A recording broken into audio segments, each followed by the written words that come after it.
Hi, everyone, and welcome to another episode of the Holistic Navigator podcast, where we believe that the body has the ability to heal itself. I'm Brian Strickland, the producer of the show, and we've got a great guest with us today. Meredith Mason is a board-certified nurse practitioner with additional training in functional, integrative, and nutritional medicine. We're really excited to talk about some issues surrounding leaky gut syndrome and a functional approach to healing. So without further delay, here's the host of the show, Ed Jones. Hello and good morning, good afternoon, whatever it is in your time zone. This is Ed, and I am extremely excited to always be here to speak on what I think I was born to do, which is health, nutrition, holistic information, everything that seemingly is evolving fairly quickly in this world of ours of health, and it needs to. Spoke to someone this morning on my parking lot, actually, and he was saying, what is the deal with all this, stuff you talk about? And I said, the third leading cause of death in this country, quoted in the New England Journal of Medicine, is pharmaceuticals written by healthcare professionals.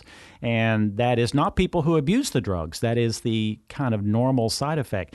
And it's really saddening because people don't really have an option unless they do something to help actually heal their body, because most medications are used to treat symptoms, and that's a totally different paradigm and thinking than it is when you delve into the body to do something what we call functional medicine, which is looking into why does a person get ill to begin with, and what can we do to re-energize the vital energy and health and healing that we were all born with. And so that's pretty much everything I do every day is seem to be focused on that. And we're certainly here to help educate, because if you don't arm yourself with the correct information, you will be inundated with the wrong information, and that can be very destructive to your long-term health. Don't think that the people out there who are promising to take care of you are actually going to do that. It's still driven by lots of profit, lots of money, and less care than we would like to think. Well, today, and before I introduce her, I want to say we are going to be talking about something called leaky gut. I have been listening, watching, and hopefully helping some people over the past 4 decades, and we have epidemics of every kind of disease known to man, but many of those are focused on autoimmune, depression, anxiety, blank, blank, blank, all the way down the list. And I have come to the conclusion, as many people have that are in the functional medicine world, that unless we address the gut, the chances of true healing are probably minimized or almost impossible. Well, today we have an expert on gut health, leaky gut, Meredith Mason. Welcome to the show, Meredith. Thank you for having me, Ed. I'm so excited to be talking about this today. Well, I know you enough to know that you are passionate about this same subject, and you have a personal story probably, I think, to tell about that, and also professional super interest in helping to help others educate themselves on why things with the gut cause illness, and also what can we do to actually heal this condition and not just treat a symptom. So many people probably have not actually heard the term leaky gut. What is leaky gut? Can you explain it? And actually, before you do that, give a little bit of background on yourself. You are a nurse practitioner and have a vast amount of experience in this field. Thanks, Ed. So my background really is I've always been interested in medicine, even going back into early college years. I knew that I wanted to work in medicine. I had a challenge in my sophomore year of college when I developed a really bad throat infection that ultimately landed me in the emergency room. And after that time, I then started to develop what really looked like arthritis symptoms, chronic pain issues, headaches, a lot of strange symptoms that I could not piece together at the time. This was over 20 years ago. And I sought the help of multiple specialists, rheumatologists, endocrinologists, looking for what was going on with my body. And I really could not find any answers. It was very frustrating. So over time and me studying intently, I really believe that what happened was damage to the gut that was caused by antibiotic use, probably poor diet, a lot of different, oral birth control pills were probably an issue for me as well. So looking back over that period, those issues really probably contributed to the development of leaky gut, or what we call intestinal permeability. So, studying over the last 20 years, I then became a nurse as well, worked in emergency medicine, cardiac medicine, and have now started my own clinic called Brio Integrative Medicine, where I'm really wanting to share my experiences, what I've learned, how I healed my body, and really help others. So, this is my passion. I believe that all health starts in the gut, that it's the foundation of gut. It's where we digest our food, take in those micronutrients, assimilate them. And if we have problems there, we're never going to reach optimal health. Well, and you're speaking of the choir with me, and also, and I know this to be true in my own studies and in published literature. Tell us about the fact that the gut is actually like the second brain and also the second immune system, because that is a huge part of how our brain chemistry is balanced or unbalanced if it's unhealthy gut lining. Do you think this is one of the issues with such a rising epidemic of depression and anxiety, is this gut thing being out of balance? Absolutely. And actually, the immune system, they say that 75 to 80% of the immune system is actually housed in the gut. So when we say the gut, we're really talking about the small intestine as well as the large intestine. And the stomach can be a part of that, but really when we're talking about this multi-layer of function, we're really looking at the small and large intestine. And so kind of how this thing is built is you've got a mucus layer on the top, you've got a single layer of epithelial cells, which when you think about that, that's incredible in and of itself. And then below that exists an immune layer, and then, we're kind of going into the capillary beds to where we then communicate with all of our blood system. So it's a very, very complex inner working of multifunctionality to keep our body safe. So everything that comes into us through food, anything that we swallow is coming into communication with these layers, and they really have a huge job of sorting out what is good versus what is bad. That's perfect explanation. So what is it that's causing so much of these basic holes to be dug in our gut that then disturbs everything? From medications to food, but can you give some bullet points specifically to people who are maybe sitting there thinking, well, I don't have any gut pain, so I must not have leaky gut. And that's not really a good way to decide you don't have leaky gut, correct? Absolutely. So what has been shown is that medications are one of the number one issues that can cause what we call gut permeability, which is really damage to these gap junction proteins that exist between these single layer epithelium cells. They're held together by these proteins. When we put substances into contact with these proteins that damage them, that is how we create holes in this lining. So, of course, we know antibiotics. Everyone's talking about antibiotics and what they can potentially do to harm our that gut mucosa. But a new study just came out in Nature in March of this year showing that actually 27% of the drugs they tested over 1,000 drugs to look at would they damage bacterial strains. And they tested that against 40 different bacterial strains. And actually 27% of the drugs, this was including psychoactive drugs, some chemotherapeutics, actually showed that they would inhibit the growth of bacteria and also showed that they could increase antibiotic resistance. So, this is profound information. And the other one we always have to think about are NSAIDs, the non-steroidal anti-inflammatories. This is the class that includes Advil, Aleve, all of these things that we just kind of use casually over the counter. We really have to pay attention to the medications we're using and their effect on our gut. And that does include the antacid prescription and over-the-counter like the proton pump inhibitors. Is that correct? Actually, they create a whole different issue, and I'm glad you brought that up because it's very important. Any antacids, including proton pump inhibitors, and this is things like protonics, the really strong ones that you're going to see coming out of like a hospital.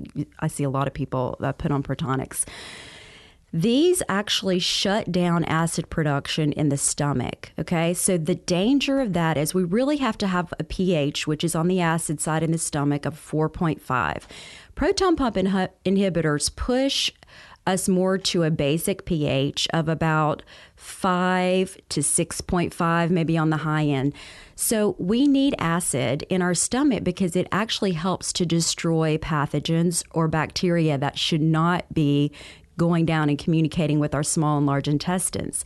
So the more that we increase our pH and decrease our stomach acid, we can develop something ultimately called like short intestinal bowel overgrowth, where we have an inappropriate amount of bacteria living in our small intestines. So that is a huge role of PPIs, not to mention they decrease our absorption and assimilation of minerals from our food and can cause a lot of nutritional deficiencies.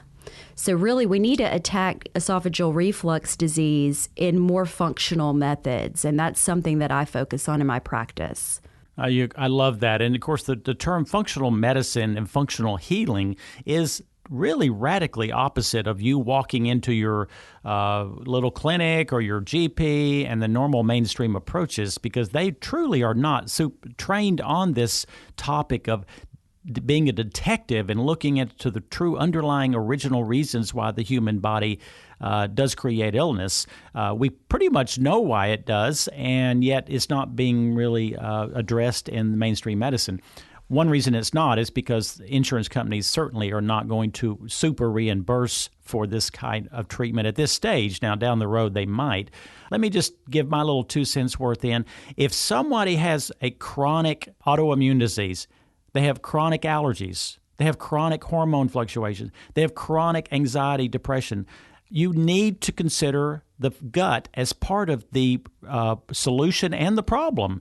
And so you're not going to go to your gastroenterologist and get a functional medicine approach. So again, I really believe that we need to be putting a team together individually as we get older, and older to me meaning really it could be 30, but really 40 plus.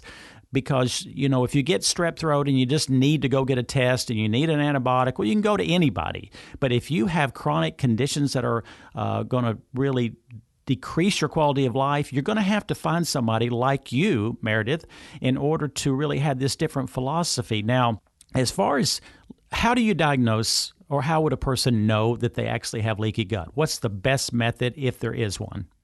So there's actually a few things to look at for leaky gut. One of the definitive tests is a blood test that looks for a compound called zonulin. So this is an easy, very straightforward test we can do in the clinic setting. Just take a blood test, we send it off, we wait on that result. Some other kind of more indirect methods that actually glean more information for how to treat. We can look at something like a blood test that tests IgG antibodies to different foods. And what's helpful with that, that's actually showing us what food particles are escaping through the permeable intestinal membrane and going into the bloodstream and causing inflammatory responses to those foods. So when we do a test like that with a patient and I get that back, that's so helpful because then we can actually, have a customized map as to what foods we should probably attempt to eliminate for about a 6-month period with the patient while we're doing other gut healing protocols. So it kind of really turns down inflammation. So somebody with arthritis, any type of, chronic aches and pains and things, this can be really helpful to get, just with even a couple of weeks, some dramatic results in how a patient's feeling. Yeah, and your word dramatic is true because I've seen it happen, a complete turnaround in people who have struggled for many times years and decades. And you cannot expect your regular physician to know about these tests and or how to interpret them. So again, putting that team together of the right individuals to help you along this journey to health is imperative. And you can't just Google and order these tests on your own and expect to get results. So finding the right people, and luckily the group of people like you are growing because of the need, number one, and the fact that so many experts like yourself I've spoke to have had personal crises in their life that literally turned the corner for them. And you talk about, figuring out the foods and the nutrients that people need for this healing. And I will repeat what I've said 10,000 times. The knife and fork is still one of the most powerful tools we have for improving our health. Now, on top of that, we have to eliminate things that are harming us and also add supplements to this protocol. Now, I know that there's, and I remember attending many conferences, one of which was with Dr. Jeffrey Bland, which I regard as probably one of the most experienced people and intellectuals in this field of healing many, many years ago. And since then, I'm not sure if he was the one who did this, you can tell me, but the 4 R's of working with leaky gut and this is very standard now in, I think, what we call functional medicine. Can you tell someone real quickly, what are the 4 R's, which their goal is to get a person well of leaky gut? Correct. So this is the functional medicine approach to the healing this gut permeability, and they've made it very simple. So they call it the 4 R's, which are remove, replace, re-inoculate, and repair. So it's just a nice simple acronym to remember, okay, what order do I attack this? So the first one is remove. So under remove, we're really looking at removing harmful medications or anything that we've identified amongst all the variables that can harm our gut. We've got to remove those. The other things we need to look at are the problematic foods, which we've talked about through the IgG testing. And then the third are pathogenic species. So how we can kind of tease that information out is by doing a stool test and actually looking for pathogenic bacteria that they're now doing like genetic analysis to identify in stool. Also, we're looking for overgrowth of yeast and any other parasites that may be present. Well, and on that, and that's number 1 out of the 4 steps.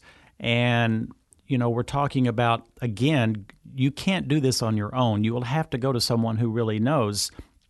But as far as, I love the fact anytime anyone mentions candida, yeast, mold, and we're going to do an entire show on that because just because I'm rambling as I always do at moments, and so many people have come to me over the years, and we've kind of worked together so I can help educate them, not treat them, but educate them as to how to be healthy.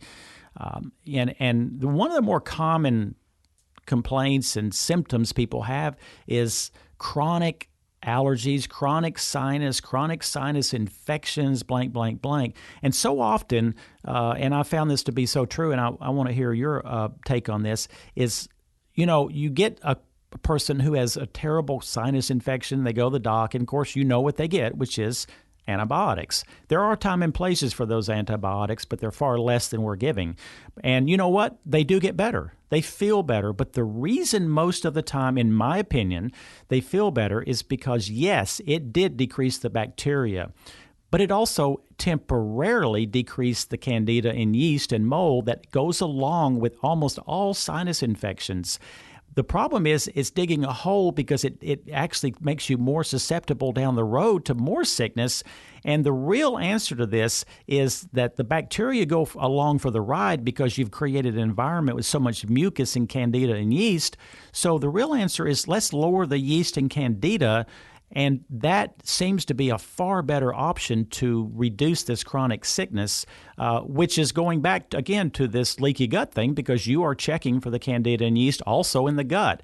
Do you feel like candida, yeast, and mold is a problem in most people? Absolutely. I think that it's widespread. I think that our bodies as a whole are in a constant battle against pathogens, whether that's viral loads, yeast loads, And we have to create an environment in our bodies, through food, through controlling consumption of carbohydrates, which largely feed these yeast.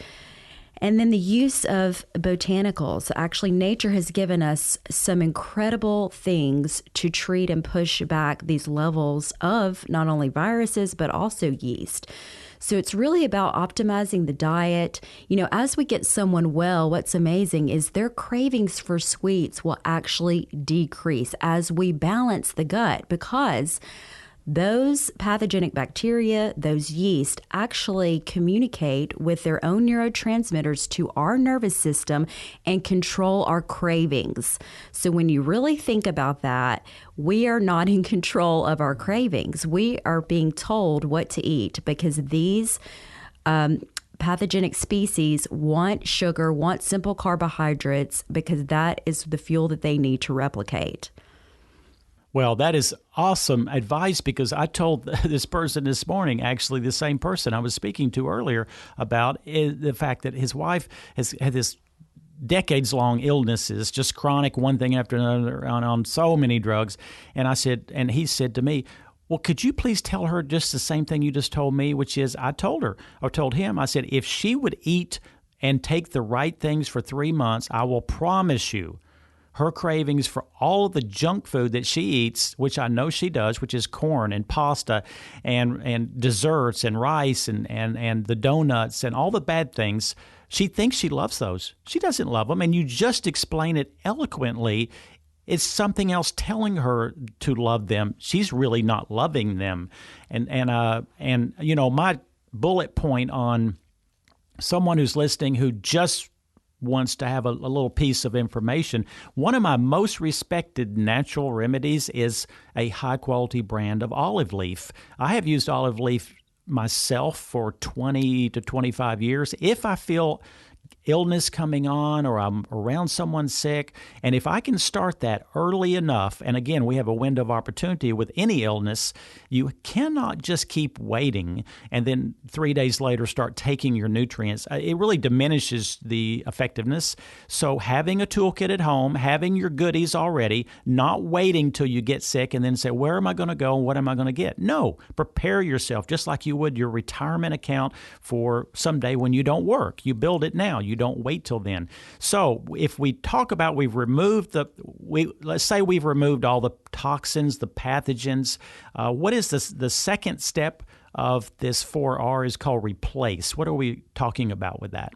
So this is the step where we start to give some assistance to the function of the gut cells. So we're looking at things like digestive enzymes.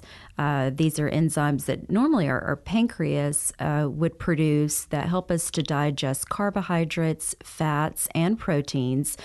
But actually, because of the intestinal permeability, there may be a miscommunication. Also, we talked about the role of not having enough of stomach acid. So that's another something that could be replaced in the form of hydrochloric acid. It usually comes packaged with betaine in a supplement form. And then I know also there's another product called Restore that is getting a lot of attention because it has the ability to actually close those gap junctions in the gut mucosa, Ed. I love Restore. Dr. Zach Bush, who's one of people I regard on the highest level, he speaks on this on YouTube and other things if you Google Dr. Zach Bush. And what Restore will do is, and I explain it to people like a screen door in your house in the summer. If you have a screen door that's new relatively, well, it has a job. The job is to let air in, but keep all the pests out. Well, that works perfectly fine until there's holes punched into the screen door. Once you have holes punched in, you're going to let all the air in and all the pests and everything you don't want. Well, that's basically like leaky gut. Well, what the Restore would do would be, with each application before eating, it's going to patch that hole. Now, it does not patch it permanently. What it does is it patches it for the next meal. And that is one of the big issues with how we keep having all these allergies, is because this whole food proteins are going through these holes that they should not go through. So it's part of the protocol. And I love the fact that you mentioned that. One point that I have kind of educated people on, and this is so not scientific, Meredith, and I feel free to laugh at it, but when people come in and ask me, should they be taking hydrochloric acid?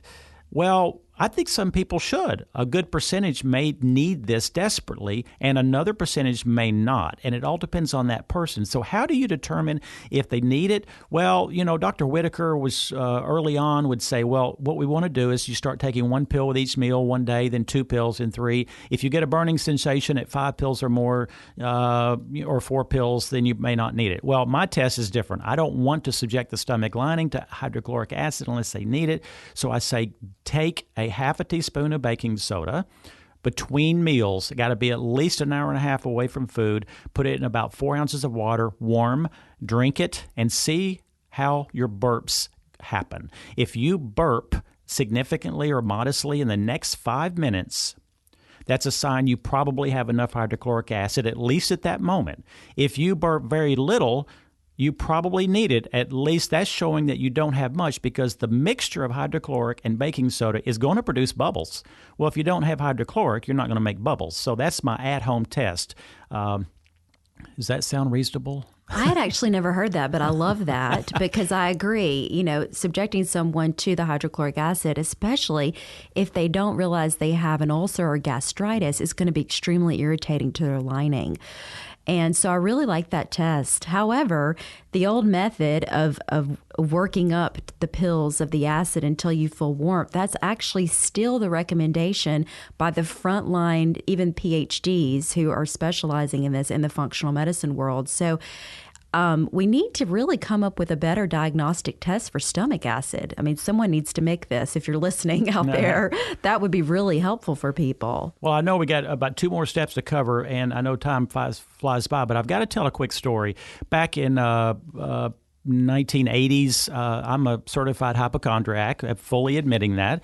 But also balanced it with wisdom and knowledge and searching and this and that. So I go to this guy down in Atlanta, and he suspected I had low hydrochloric. And I'm sure you've heard of this test. I think it's called the Heidelberg capsule test. Well, what you do is you swallow a capsule, but here's the catch. It has a string attached to it. That doesn't sound very pleasant, even me speaking it after all these years. So I swallow this pill, and it goes down in your gut, and it has a string attached. And the reason it does is because this pill has ability to read the stomach acid and then send the message out to a type of machine outside of your body. And so it was actually not that bad swallowing it, but it was pretty dang hard pulling it back up. That's where the issue came. I was so panicky that it was going to hit my gag reflex and I was going to puke everywhere, which I did gag, but I didn't puke everywhere. So just quick story on that. Next step is reinoculate. What does that mean? So after, we've done the removal, we've started to replace with enzymes, hydrochloric acid if needed. This is when we want to start to bring in beneficial probiotics. So we're looking for high numbers, we're looking for quality. Through my own process of healing, I really believe a lot of probiotics out in the market are not effective. When I took them personally, I saw no results. When I finally found a really effective probiotic, the results were dramatic. So I really petition people out there, if you're taking a probiotic and you have not had dramatic results with a probiotic, then it's probably not the right probiotic for you. So you want to look for high numbers. I look for 100 billion, at least 8 different strains, a product that's been refrigerated since its inception and must be stored in a refrigerator. So, the quality of the probiotic is huge. We also want to think about taking it on an empty stomach, either first thing in the morning or at night, so it has as long as possible to communicate with the cells of your intestines unimpeded by other foods. Well, now, I like the new brand made by Solar Ray that has a special delivery method that actually passes the stomach acids far better than enteric coating did. And I think Visbiome is another brand that I do really enjoy hearing the feedback, because you just said it exactly right. If you don't see some results, it's not really being super effective if you have something you can monitor. Like if you have perfect system, well, you don't expect that. Even with a perfect system, it's still extremely valuable to build these good bacteria in your gut because they are sometimes short-lived. They don't always, just hang around.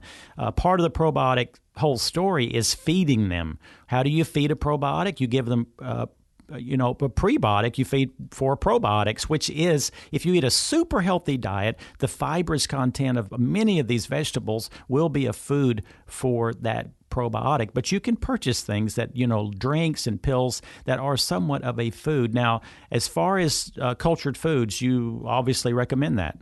Absolutely. So this would really involve, there's some available in the market that have been made correctly, and so you can look for those. Cultured foods are something like kimchi. There's a great, history of the use of these kinds of foods in Asian cultures. It's where people take vegetables, add some type of bacteria to them, or they allow them to air, just the air bacteria. And over time, they ferment these vegetables, make them sour, but they're really rich of wonderful probiotics. And so some cultures have this habit of actually consuming some of these cultured vegetables with each meal daily. So you can see how other cultures are really good at building in opportunities to consume probiotics, and they believe that it's absolutely necessary for health. We don't have that tradition in the United States, and it would be a wonderful thing to bring back. People can make their own yogurts. They can make their own cultured vegetables. There's some kits available online where people can start their own, cabbage and different vegetables and actually ferment them in their own kitchen and use these to rebuild their beneficial bacteria in their gut. Well, and also the beneficial bacteria is partners with us. They're not us, and we have more of them than we actually do what we call Edward Jones. And so if we're going on a big trip somewhere on a big bus, and would you not want people to go and sit next to you and journey on this trip that were friends? Or would you want people who were rebels and troublemakers and causing trouble? No, you want your friends and people who would care for your well-being to be on that bus, including the driver. Well, that's what this is with the microbiome. And most of us don't have friends going on this trip with us. Well, no wonder we have such devastation of health. Now, okay, so let's just say, we've removed the pathogens, that meaning the candida, the yeast, the many things. It could be viruses, it could be all kind of things. It could be heavy metals, removing things that have caused significant problems in the gut. Now, we've started to replace some of the things that we have investigated that this particular person may need, digestive enzymes, maybe the hydrochloric, adding Restore before eating each meal, maybe some other things too. And then once we've added that back to the protocol, now we have done the reinoculation, which is, of course, the probiotics, prebiotics, and eating the foods and eliminating the best that we can, the foods that would destroy many of these good bacteria, which are, eating a lot of meat that would be raised with antibiotics. In fact, a cow at the end of its life has been giving 1/3 of its weight in antibiotics. And then we did a show last week on glyphosate. Glyphosate is an antibiotic. So when you don't eat organic foods, and I'm reasonable in life, I don't expect people to know or be able to eat organic all the time, but when you can do it, you need to choose it because the glyphosate's another antibiotic. And so when you're trying to reinoculate, but yet it's like putting your foot on the gas and the brake in your car at the same time. You don't want to do that. So you want the gas pedal to be pushed a lot harder than the brake is. So don't break yourself with just eating really bad foods and expecting the fact that you're taking these pills to fix you. No, the pills are not going to completely fix you if you have your foot on the brake. So, all of that said, we've done all of that. Okay. Now, the last step is repairing the damage from the leaky gut. Tell us how a person can do that. So the repair phase is where we come in with micronutrients, other substances, in particular L-glutamine, which is an amino acid. It's really good food for that epithelial mucosa that thin layer of cells that we have in the gut there. L-glutamine really helps to restore and rebuild that. That's food for those cells. Another good one to look at is zinc carnosine. Zinc is very helpful in healing the digestive lining. We also want to look at anti-inflammatory agents, something like omega-3 fatty acids, maybe curcumin, boswellia, some different options on the anti-inflammatories.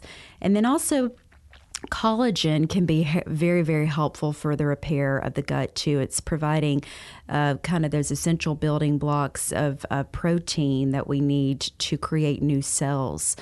Another product that's really incredible would be looking at something like an IgG with colostrum, helping to rebuild that immune function of the gut. There's some really innovative products out by some good companies that can be very, very helpful in restoring the full functionality of these layers. Well, and that's a wonderful explanation of now how to put together a repair process. Kind of like go into the shop with your car's really not running and you want the mechanic to repair it. Well, you're the mechanic and you're helping people to repair this gut lining. And just a tiny little bullet points on this, on glutamine, this kind of not a super standard protocol, but you can't just take one pill of glutamine, 500 milligrams. Most people need about 5 grams, which is generally easier in powder, 1 to 2 times a day. And on zinc, like you mentioned, zinc carnosine is going to work differently than, or much more effectively than zinc. So you have the devil's in the details on many of these things. And then lastly, your whole point of the anti-inflammatory agents, chronic inflammation is at the root of most of our lack of being able to get well and heal, and using things like non-steroidal anti-inflammatories. They're called anti-inflammatories, but that's not the kind you're speaking about. You said curcumin, boswellian, omega-3, all of these things are part of the protocol in order to do this. Now, one company I really do like is they have a wonderful combination of many of these things in a powder by Metagenics called Ultra GI. I just think it's just a fabulous tasting also product, and I've used it. It has the prebiotics. It has a lot of repair ingredients in there, and we're certainly not paid by any company to say anything. I just like Metagenics. Do you like Metagenics? Yes, absolutely. And they have a wonderful education arm for the functional medicine community, so they're very, very helpful to practitioners out here. Oh, absolutely. You know what? We've got only a couple minutes left. Anything else you want to advise people on if they want to pursue and they're living in Timbuktu somewhere, and certainly they can't come see you unless they lived in Chattanooga? What would be their next step? How would you advise someone who called you from Minnesota and said, hey, this sounds exactly what I need to think about and try to get someone to help me? What would they do? Well, it's funny you mentioned Minnesota because actually the Mayo Clinic is there. So Cleveland Clinic and Mayo Clinic and now have functional medicine actual portions of their organization, which really helps to legitimize this movement. And I'm so excited about that. But really, there are organizations like the Institute for Functional Medicine where you can go and actually use their website to find a local provider in your state that has been trained in these healing protocols. So I really, really recommend reaching out and finding a functional medicine provider to work with, because they are going to be the best help to you in the journey to repairing your gut. And absolutely, it's not going to be found through going to normal mainstream physicians of any kind, because they're simply not trained. And they admit that. I mean, the system's kind of semi-broken a little bit if you want to really pursue all that conversation.